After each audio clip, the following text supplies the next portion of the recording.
दोस्तों, आज की कहानी है चरित्रहीन कौन। कहानी सुनने के बाद अपनी राय जरूर लिखें। एक बार एक औरत मेरे कार्यों से बहुत प्रभावित हुई और उसने मुझे घर पर भोजन करने का निमंत्रण दिया।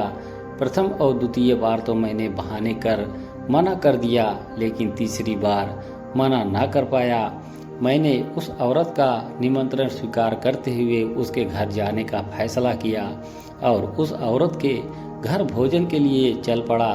अब वह औरत मुझे अपने साथ अपने गांव ले जाने लगी। तो रास्ते में जब लोगों ने उस औरत के साथ मुझे देखा तो सब आश्चर्यजनक तरीके से मुझे देखने लगे। तभी एक आदमी मेरे पास आया और धीरे से मेरे कान में बोला, आप इस औरत के साथ कैसे और इसके साथ कहाँ जा रहे हैं? कुछ पता भी है आपको इस औरत के बारे में? तब मैंने बताया कि मैं इस औरत के बार बार आग्रह निमंत्रण पर इसके घर भोजन के लिए जा रहा हूँ। यह जानने के बाद उस व्यक्ति ने मुझसे कहा कि आप इस औरत के घर ना जाएं, इसमें आपकी अत्यंत बदनामी होगी क्योंकि यह औरत चरित्रहीन है। यह सुनने के बाद मैं कुछ देर शांत रहा और नहीं रुका और उस औरत के घर की तरफ चल पड़ा। कुछ ही देर में यह बात जंगल में आग की तरह फैल गई।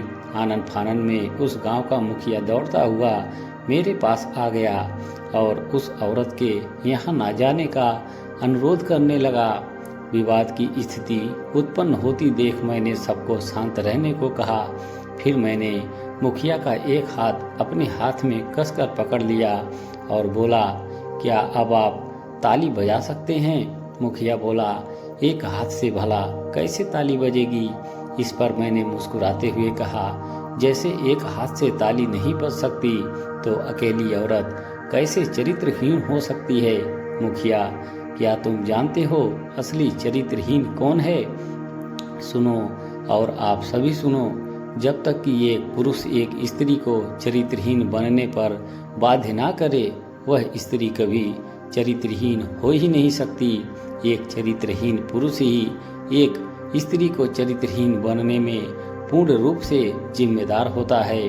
अजीब विडंबना है कि इस कथित पुरुष प्रधान समाज में पुरुष अपनी झूठी शान के लिए स्त्री को केवल अपने उपभोग की वस्तु भर समझता है और यह भूल जाता है कि जिस औरत को वह चरित्रहीन कह रहा है उसका जिम्मेदार वह स्वयं है।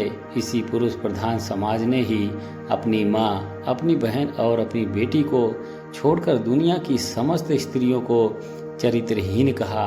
यहाँ तक कि अगर पत्नी से अनबन हो गई तो उसे भी चरित्रहीन कहने में कोई कसर नहीं छोड़ी। क्या किसी पुरुष ने अपनी माँ को चरित्रहीन कहा? नहीं। क्या किसी पुरुष ने अपनी बहन को चरित्रहीन कहा? नहीं। क्या किसी पुरुष ने अपनी बेटी को चरित्रहीन कहा? नहीं। पता है क्यों? क्योंकि स्त्री चरित्रहीन हुई ही नहीं है। इस पुरुष ने जब जब अपने को स्त्री से हारता हुआ पाया तब तब उसने पहला वार स्त्री के चरित्र पर ही किया है। अब आप बताएं, चरित्रहीन कौन, स्त्री या पुरुष? अगर आप पुरुष हैं और इस कहानी को सुन चुके हैं तो आपका जवाब निश्चित रूप से आपकी सोच को भी परिभाषित करेगा। और हाँ, एक स्त्री को चरित्रहीन कहने से पहले अपनी माँ, बहन और बेटी को याद जरूर करिएगा। दोस्तों, आपकी इस कहानी से क्या राय है? कमेंट बॉक्स में जरूर लिखें। कुछ त्रुटि हो गई हो तो क्षमा करना।